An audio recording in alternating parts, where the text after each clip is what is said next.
is going out there. It's November 22nd. I'm Frank Curzio, the Wall Street Alpha Podcast, where I break down headlines and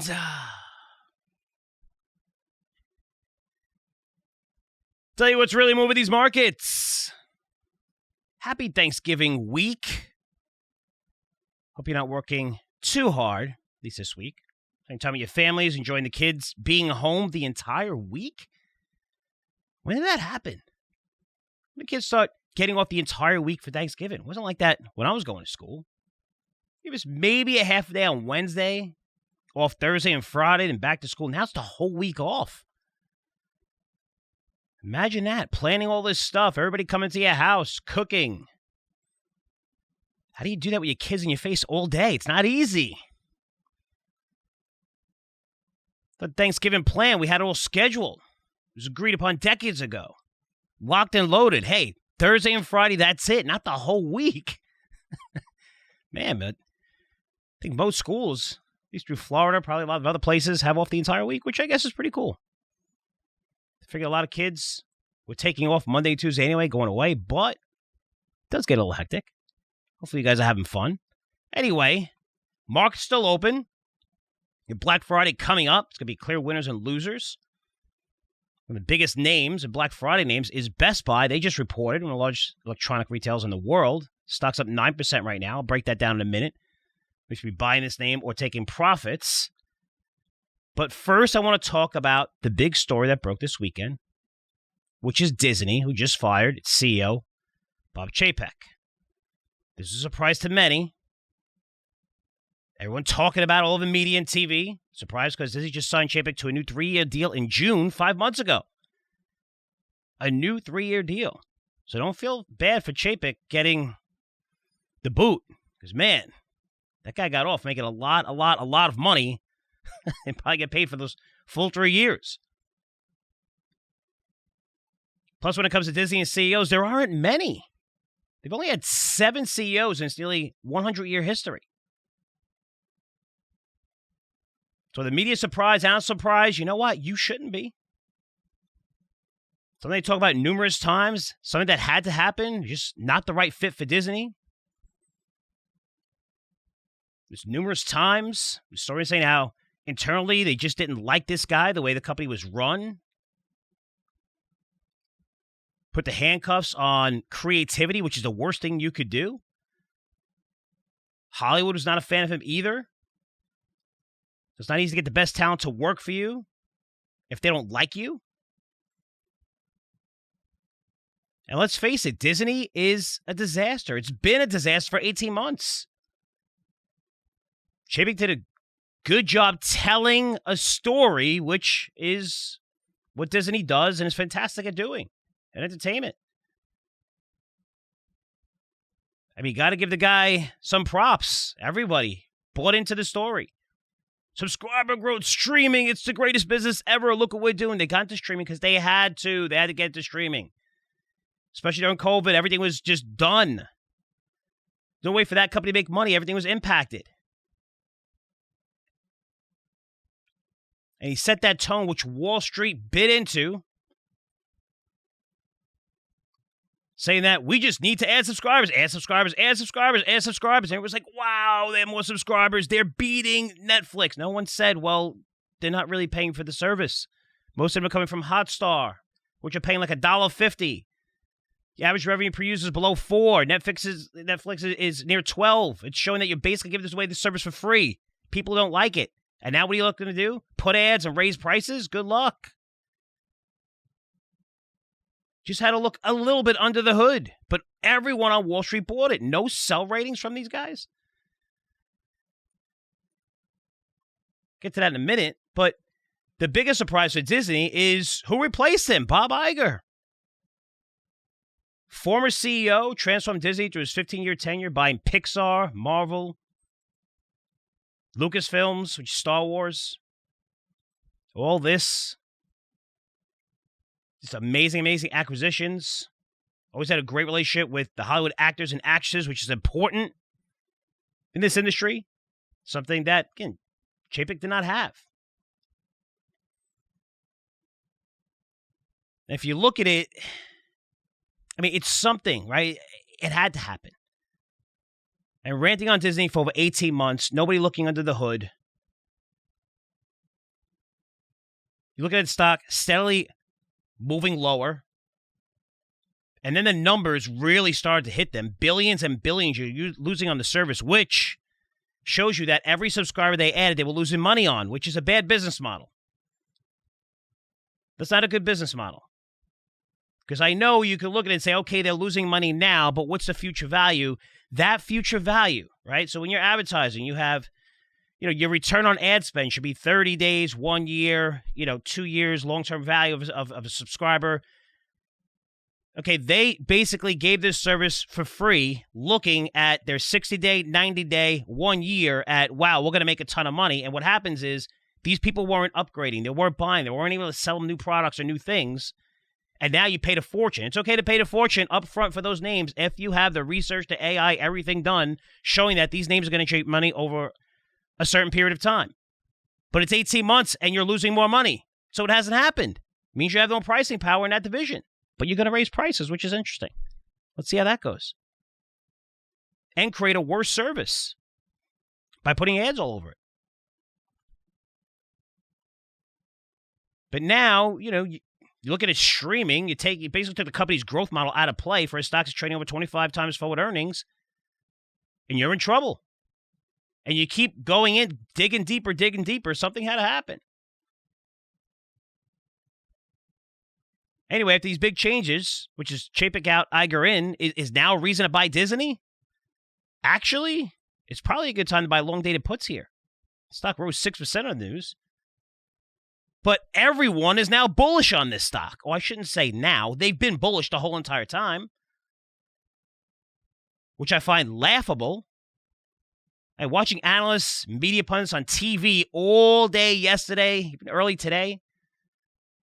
So these guys saying Disney never deserved to be trading at a crazy multiple. How stock should have never traded at 170. It's below 100 now. That's what they're saying now, right? These same guys. I mean, it's horseshit. You look at the analysts, I want to say maybe one downgrade. I mean, there was one by Barclays in January, which, everybody ripped the guy because it was the first. I'm pretty sure that was the first downgrade on Disney in 3 years. And that was through COVID. We're talking about 2022. First downgrade. And now I think we got like another one or two. Maybe one after last quarter's disaster, which Chapek did announce layoffs, and now all of a sudden he announced layoffs. And still these analysts, 30 plus or so, no sells on Disney, no sells at all on Disney, like forever. Watching this stock, where it went, you're looking at the numbers. These guys know the numbers better than everybody. But it's why everyone hates Wall Street and thinks they're full of shit. Because most of these analysts know that Disney has to raise money. We'll get to Hulu in a minute. They're saddled with debt. So they maintain their buy ratings, talk optimistically about the company constantly as the thing's crashing. Why? Because they want the investment banking business. That's how it's done. Huge conflict of interest. What does that do for you? It crushes you because every time you put on TV, people telling you to buy Disney, buy Disney, buy Disney. But it's sad because the numbers are in plain sight for everyone to see. It was right there. And if you get it wrong, it's okay. You'll hear me get it wrong. Come on here and say, I messed this up.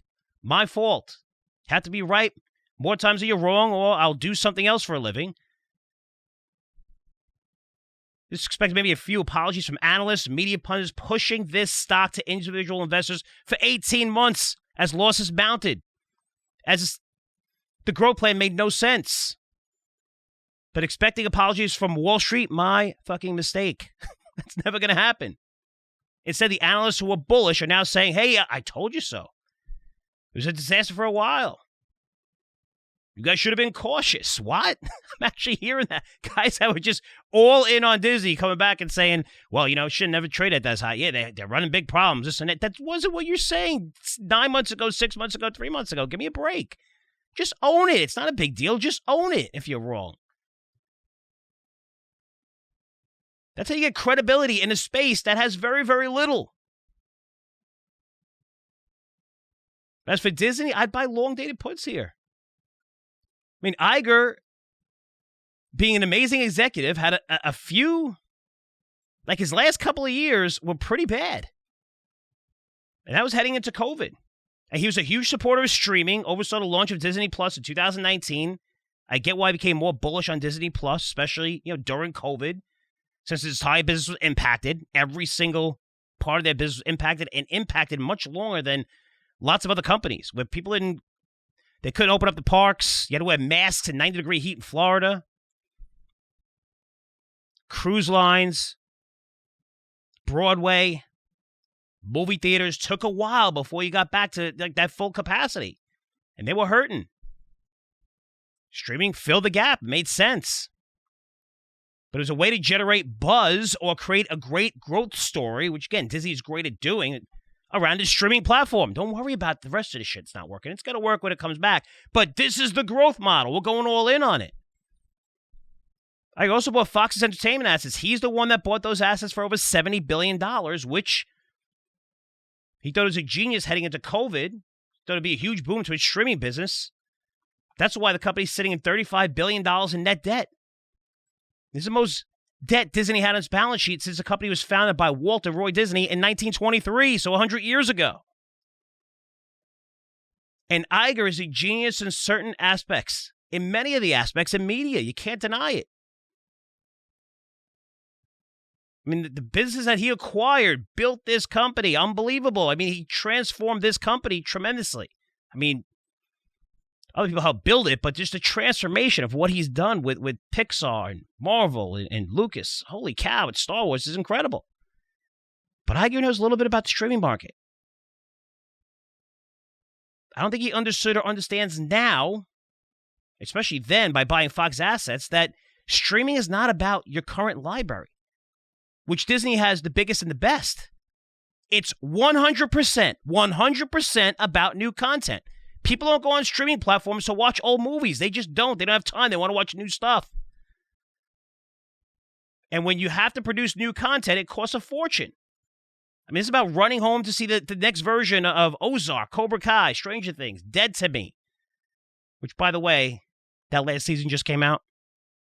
Seen Applegate. She's MS now. I love her. Grew up with her. Watching her all the time. But man, that last season, I mean, if you jumped off a roof, a 50-story roof, it would be less painful. It was actually good. It was just extremely, extremely sad. But I'm not going to give anything away. But that's what you do with streaming. You go home and you're like, wow, I want to see this. This season just came out. Okay, let's go. It's not like, oh, I'm going to go, all right, let's go watch a movie we saw it. No, there's too much new stuff going on. You can watch regular TV for that. Not to mention, Disney's best content, I've said this numerous times, is Marvel, Pixar, which goes directly to the theaters first before Disney Plus. It doesn't happen on a lot of other streaming platforms, especially Netflix. The best stuff comes out on their platform. It's not in the movies first and then goes to streaming, which is a big disconnect. Significantly lowers the value for his streaming subscribers. Or the reason why Disney Plus has one of the lowest average revenue per user, under $4 compared to almost $12 for Netflix. So you cheer Iger, and I get it, and that's definitely a step in the right direction. I mean, Iger kind of left this ship to Chapek in 2019. And Chapek really, messed up. He really, and the Scarlett Johansson thing. She's one of the biggest, most influential actresses in the world. Also part of the Marvel franchise. And you were going back and forth with her, accusing her of COVID. I mean, come on. Are you out of your mind? I mean, this gets back to everybody else who plays a character in Marvel franchises. She's huge. How do you do that? How do you go out publicly and insult her? Also supported the woke agenda, which very few parents support. Parents, which is Disney's bread and butter customer. Not to mention, Disney owns 25,000 acres. Their estate in Florida with 6 massive parks and 22 resorts, where Florida made it very clear in this election that they do not like the woke agenda. With all cabinet-level statewide positions, both senators and governor have gone Republican for the first time since the post-Civil War era, the Reconstruction era. I don't care what side of the aisle you're on. It doesn't matter. We're talking about the stock here. But you have the biggest company in Florida that's been exists for over 100 years that's supporting a political agenda that's not welcome in its home state, which is responsible for over $70 billion economic activity. That's how much economic activity they create. That needed to change. It's like working at the New York Times or MSNBC and supporting Trump. You're dead in the water as an employee or company. I don't care what side of the aisle on. Those are the facts. It's hurting shareholders. Now, with Iger supporting streaming, bringing streaming to this company, what's the next steps? Because there's a lot of big steps coming. You're going to buy the remaining stake you don't own in Hulu? Disney owns 67% of Hulu. Hulu is still losing money, but one of the best streaming platforms next to Netflix. Comcast owns the other 33%. Disney has a right to buy back Comcast's stake, has an option to do, which would happen before 2024, so all of next year. And that's being valued, just that stake, at around $10 billion right now. Now, do you want to spend another $10 billion on an asset you're having loads of trouble making money on? $10 billion? That's a lot of money to this company. Not easy to spend that much given their massive debt position, lack of meaningful cash flow because of how much money you're losing in streaming, and your commitment to spend, as Chapek said, $30 billion on new content this year, just in streaming. If you look at Hulu, it has 44 million subscribers, less than 10% are Hulu Live, which commands a much higher average revenue per user. But think about it, because here's a dilemma on Disney. And listen up, because this is important for you to understand if you're thinking about buying Disney or buying puts on Disney or shorting outright.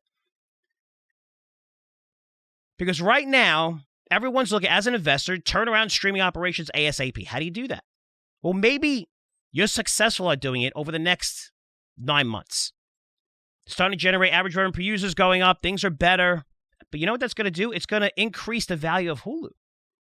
In other words, Hulu is going to be worth even more, which means that that $10 billion payment to purchase the remaining 33% could end up being $12 billion or even $15 billion.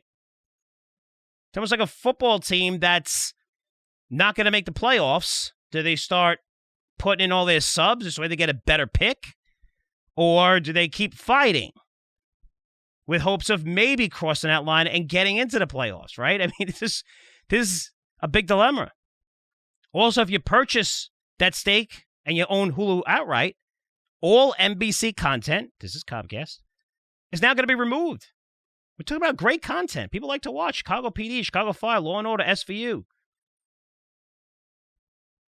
That's going to be featured exclusively on Comcast, the Peacock streaming platform. Now, if you don't purchase the remaining stake and say, okay, we're not going to do it, you save the $10 billion, but you have to share a lot of the revenue, which is including the bundling services with Comcast. So both those options kind of suck. That's the position they put themselves in. But at the end of the day, I don't know how Disney can actually pay for the rest of Hulu right now. Yeah, they could take out debt, but it's not going to be pretty. You can increase debt right now? $10 billion is a lot of money. But what about its parks? I mean, recession is imminent, and you're raising prices like crazy on parks. I can't tell you how many people. I live in Florida, and even when I go to New York, the whole woke thing, that pissed off a lot of people. There's people that are like, I'm not going to Disney anymore. Why? Because you have a big competitor, Universal, has lots of parks in Florida, also owns its own hotels and properties. I like to see those numbers to see how they're doing on that side. But even with a recession coming and you right the ship, will you still be able to command these higher prices? I don't know if you guys know what the price is for a one-day ticket. It's now $159 to $179. They have like 5 tiers. 4 tiers mean you can't go to the park. And the 5th tier is like, okay, you go whatever you want. So, if you're looking at the peak season, right, that's what you're going to pay for because that's most people outside of Florida. That's when they're able to go and take their kids on vacation. Not in the middle of a week of a school week. They can't. They'll do it during the same weeks, which is where they command the highest ticket prices. Very smart. And to put that in perspective, tickets were below 125 5 years ago. So you're raising prices over 8% annually, much higher than the average inflation rate. And prices are increasing every single year. That's what Disney does. But if you think about $179 per day per person for just one park, do the math on that. Don't worry, you don't have to. I did it. But a family of 4 is spending close to $5,000, which includes the park hopper. You want to go from one park to another and back and forth. It also includes like going on their Genie app and able to skip the line on certain rides. And also parking, $5,000. But you know what that doesn't include? Food, souvenirs, or how the hell you get to Florida? Air travel. I mean, add in those costs, it's $7,000 for Disney World on average. I mean, you could take a cruise and have connecting rooms for a family of 4, exclusive everything, and it's going to cost you less than $4,500. So I'm not sure how Disney can continue raising its prices. Not to mention how much of a cost this is for foreign travelers, which is huge when it comes to Disney. Again, I go to Disney a lot. I go to Universal a lot because I live in Florida, get special deals and packages and stuff. And half the park is speaking different languages, which is cool. But with the dollar where it is, how expensive it is for people to come over, Asia, Europeans, I mean, holy cow. So you can see demand fall for this, especially into next year as people are closing their wallets. Clear evidence. You listen to most CEOs in retail companies are all saying it. They're seeing it right now. Walmart, Target, Amazon. Now, what would be the solution? How can Disney turn itself around? Let's cover that really quick. My advice, which is worth nothing, sell your entire stake in Hulu to Comcast. That's what they should do. You'll probably get $25 to $30 billion for it. It sends a message that you're throwing in the towel on streaming in terms of it being your growth model. Still keep Disney Plus, shrink it down, make a better version of it, a smaller version of it. Instead, now you could choose to license all of your amazing content in the library, which every streaming company is dying for. Sell the stake in Hulu. The move's going to fix your balance sheet. SG&A is going to go down. Those are the expenses going to go down incredibly. And now you can focus on parks, merchandise, movies, licensing your amazing content, and storytelling. The things that you're great at. And if you keep Disney Plus, ESPN, and sports, that's where the future of streaming is. Amazon just paid $1 billion a year to stream Thursday Night Football. I think it's a $12 billion deal for 12 years. People are like, these guys are nuts. They're crazy. They're insane. They got 15 million viewers on the first Thursday night game. More important, they had record signups to Prime, which is over $100. I talked early how return on ad spend and things, you track it over time where, you want to get people to your platform. After your platform, you're able to upsell them and put them through the grinder and they're going to buy a whole bunch of products. Think how much money those Prime members are going to spend on Amazon in the years ahead, which Amazon knows every single number. Not only that, the commercials and marketing during the shows is easily going to cover these costs for Amazon.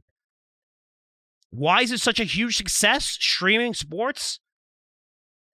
I mean, sports, football is the ultimate new content with no script. You don't know what's going to happen. Everyone watches it, especially in football, even if it's a shitty game, since tens of millions of people play fantasy football and have guys on every single team. And they like to watch that game just to see their guy in fantasy. You're sitting on ESPN, stream it. Forget about the ESPN Plus. Make it this big streaming platform. And they do. They have some games and some college games. But even with your properties, ABC, and the rights, that's where you can make an absolute fortune. And the sports part of streaming, maybe keep that part of Disney. You're still going to see SG&A costs come down significantly. I mean, sports program is much more expensive, but you could see the results. People watch it. I mean, some people got their ass kicked with buying the Olympics during COVID. That hurt. I think that was NBC. But so many sports, come on. People love it. They watch it no matter what. Provide in that model, in a smaller model, for the best talent to make movies, where maybe you give them a higher percentage of net sales instead of paying so much money up front. Sign deals with big names like Netflix did with Chappelle and Adam Sandler.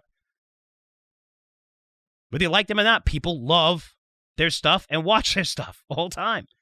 So maybe keep a smaller version of Disney Plus, much better new content, stream those live sports through it, more condensed. That provides a lot of the new content. Maybe do that. Maybe that works. Or get rid of streaming altogether and just license your content out. Everyone's going to buy it, and you're going to have premium prices and buy it. It's a free checks coming in. And your cash flow is going to go through the roof. Now you can acquire new businesses, get into whatever you want. Now your balance sheet is strong again. Also, Disney has 150 million subscribers. Names, emails, addresses. They're not paying for Disney Plus because they don't like it. But they're probably very attractive competitors like Apple, even Amazon, who could easily monetize those names through their platforms. Iger was on the board of Apple. Apple's also seen a slowdown in growth. Apple could compare their names, those Disney names, to their list, see if there's any crossover. But Apple can benefit from Disney's incredible marketing power, best in the world. We'll have tons of content for its own streaming service, but it doesn't make sense because you have too much debt. You have to get it down significantly. Apple needs to see a business model that could one day become profitable, just spit out tons of cash flow, which Disney Plus does not have. And with that said, as someone who covered Apple and Disney for decades, these are two of the most guarded, stubborn companies on the planet. I truly believe Apple would not be in this place if it still had Steve Jobs. I'm not picking on someone who's passed away. I'm just saying that Steve Jobs is very guarded. He didn't like to do deals with other companies or anything. And Apple opened up a little bit to that. Disney as well. I told you that story with Disney. When I went there, I went to Universal where Harry Potter. And originally, they went to Disney. The Rawlings went to Disney and said, this is what we want. We want exactly this. They said, nope. We have to put all of our merchandise all over this thing and do everything our way. And she said, nope, I'm not doing it. And she went to Universal. Disney needs to do things the way Disney does. Apple needs to do things the way Apple does. Again, they like doing things their own way. They're not big fans of partnerships. They prefer ownership. And Disney be willing to hand over the reins totally to Apple? I don't know. I have to look at the share structure or what's going on there and how, maybe they can offer a price that's, shareholders are going to accept. But I'm only saying the Apple thing because people are throwing it out there. But again, your balance sheet is terrible. So I can't see Disney getting acquired by anyone right now. Because if it does, it needs to clean up that balance sheet, have a strong long-term growth model, which it doesn't have. But selling Hulu is huge, I think, because Iger becoming the chief again, it creates more uncertainty for Disney. And I'm going to say the line I love to say, uncertainty is the death of stocks, but it does. What's going to happen? The guy just has a 2-year contract. Well, he's a media god with a great track record. He dropped the ball terribly in picking a successor. Well, he has to do that again in 18 months. When's Iger intent on speaking to the public about Disney's strategy? When's that going to happen? Because it seemed like a very quick move. He just fired Kareem Daniel, that's the chief of media and entertainment, who's in charge of Disney Plus. Just fired him today. But when do we hear the new growth plan for Disney? Investors need to hear that. If you're an investor, you need to hear what the plan is before going in at this price, because it's not cheap. And there's no plan right now. You're probably not going to hear that for a while. But if I'm looking at the numbers for Disney over the next 2 quarters, they're going to be horrible. And if you look at Disney stock, what's going to drive it? Profits, the strategy, which includes a clear-cut plan, 1 year, 3 year, 5 year, this is what we're going to do. And right now, you don't have any of this. You're not seeing huge profits, which are expected 18 months ago from streaming, still losing billions. Still no strategy or game plan right now, so it's very tough to own Disney here while it's trading at 20 times forward earnings. And those are earnings that are pretty aggressive right now, in my opinion. But the next couple of quarters are going to be bad for this company. You will see sub numbers start coming down. Let's see if average revenue per user goes up a little bit. Not sure how I feel as an advertiser. Remember, Chapek said, well, we got so many advertisers lined up to advertise in Disney Plus. Well, say if that was me and I'm an advertiser and all of a sudden this change just happened, and I don't know the strategy going forward. I don't even know if Disney Plus is going to be a part of their future 5 years from now. But I was one of those tons of advertisers that Chapek said signed on to advertise on Disney Plus. I'm probably going to wait to see the strategy before paying to advertise on the platform. That's just me. Why wouldn't you? There's a lot of uncertainty now after this change.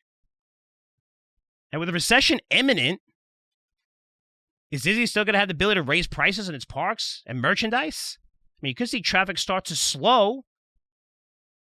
And given the price that families have to pay to go to Disney is borderline unaffordable to most.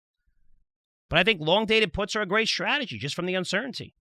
And if this stock breaks below 85, look out. If you look at a chart dated all the way back to the credit crisis, this was the low. It hit this low, continually hit this low, and always bounced off it. Then a credit crisis, COVID recently, But if you break below that, who knows what's going to happen? Where's the bottom? If you're a technical analyst and knows this stuff, email me. I like to know where's the bottom under 35 if it breaks, under 85 if it breaks that. So Iger probably a step in the right direction. I don't know if Iger was the right person. And again, he's just like the replacement for now because they felt like they had to get rid of Chapek. But for them to get rid of Chapek this fast, this quickly, I mean, even after the layoffs that he just announced, means that they looked under the hood and things are probably a lot worse. Because I'm surprised. I mean, they could have let this play out another 2 months and really came with a straight. For them to do it this quick, have the guy on the call, and this quickly, this quick of a decision, there's something that's not right. I mean, they could have let this stretch out another 2-3 months in the next quarter. They didn't. And that's what bothers me. There's probably a lot more going on under the hood than you could see with just the numbers and what I highlight. So just be careful with this name. I hope they're able to turn around. I love Disney, the company. The stock is overvalued. You don't know what the business plan is. Who knows who's part of the woke agenda, who's not? Are these employees going to leave or not? What's going on there? Nobody knows. And uncertainty is horrible, horrible, horrible when it comes to stocks. Now, real quick, I want to cover Best Buy. It's up 9% today. Reported Q3 2023 fiscal earnings. Keep that in mind. I'm saying that for a reason. So it's Q3 2023. So that means they reported all 2022 ready. Earnings came in very, very strong, $1.38, which was 36 better than consensus, 36 cents better than consensus. Revenues fell 11%, though, to $10.5 billion. Domestic revenue fell 11%. Same-store sales declined 10.5%. So why would the stock go up? Because these estimates were better than the numbers Best Buy provided in May when it warned significantly. And actually, they warned that same-store sales would decline by 13%, and the stock took a pretty big hit. And that followed its January warning, where Best Buy said same-store sales of the year would only decline by 4.5%. Well, they're down 10.5%, which is better than a 13%. That's why the stock is moving higher. The company just continues to lower their growth forecast quarter after quarter. This is the first quarter, I think, that people are happy they didn't lower it again because it significantly lowered the bar. I mean, how many big retail companies you know that said they're going to report a 13% decline in same-store sales? And by the way, same-store sales is a huge metric in retail. It's the one that matters the most, more than anything. It measures sales from stores open 12 months or longer. That is huge. And you'll see companies beat on earnings, beat on sales. If they miss their same-store sales numbers or whatever, and you would think that automatically it should go up, but sometimes it doesn't. Maybe a lot of sales are coming from stores that are open less than 12 months, which you usually see a boom in sales, right? Because they just open and everyone goes there and it's happy. Holy cow, there's a new Best Buy in the area. But if same-store sales are down, you'll see the stock get hit. Same-store sales came in down 10%, better than the down 13% they predicted 6 months ago or 5 months ago, and that's why the stock's going higher. But let's go over the outlook really quick. Because the company expects 2023 comparable sales to decline 10%. 10%. So last year, they were down, right? Down 10% in 2022. And now another 10% they're going to be down in 2023. And management said on the call, promotional environment includes, right? It's going to continue to include considerably more intense than last year. Like Q2, the level of promotional in Q3 was similar to pre-pandemic levels. And they cited how computing revenue was up 23% and appliance revenue was up 37%. They said the average selling prices will likely continue to be lower on a year-over-year basis as promotional activity that was largely absent during much of the pandemic has returned. Translation, people are spending less money. They're looking for sales. Also, inventory is high. Okay? That's what happens. That's what that translates to. So now what can you take from the quarter? Best Buy numbers were not good. They just beat the estimates, which were significantly lowered, ahead of almost every quarter this year. I mean, 2022, again, they reported their full 2022 numbers, they reported Q3 2023. But in 2022, Best Buy generated over $10 a share, by far a record for the company, by far. I mean, 2020, the year before, was $7.90. It went over $10. I think $7.90 was actually the record. So $7.90 turned out to be the record when you look at it. So huge. But in 2023, 2024, the next 2 years, it's going to generate less than $7 a share. So you're seeing growth cut significantly. And that's why Best Buy stock is down 50% from its high of around 140. So that begs a question. Is a 10% decline in same-store sales that they're expecting, and also the price down so much, is that already reflected? Is that news already reflected in that stock being down so much? I don't know. And it's trading at 12 times forward earnings, which you may say, Frank, it's such a big discount to the overall market. Yeah, you're right. It is. But that's the average PE. It's actually a little bit higher than the average PE the stock traded at over the past 10 years, since 2013. Except during those times, earnings were growing while you were trading at 12 times earnings. Now you're trading at 12 times forward earnings, and it looks as if earnings keep going lower and lower and lower. You look at two things that did great, right? Computing revenue surged another 20% plus. You think it's going to happen next year? You think appliances are going to surge 37%? I bought my appliances in Best Buy a couple years ago. But with the housing decline coming down significantly, going to be worse next year, how many appliances are you going to sell? So I would stay away from this name and look to sell this rally, which may continue into December, right? We got just a little momentum going in December. The next couple of quarters are going to be tough. I don't think they're going to be a big winner. And the last takeaway, I would say, from what they said in the quarter, which this morning, you're likely to see some amazing Black Friday deals.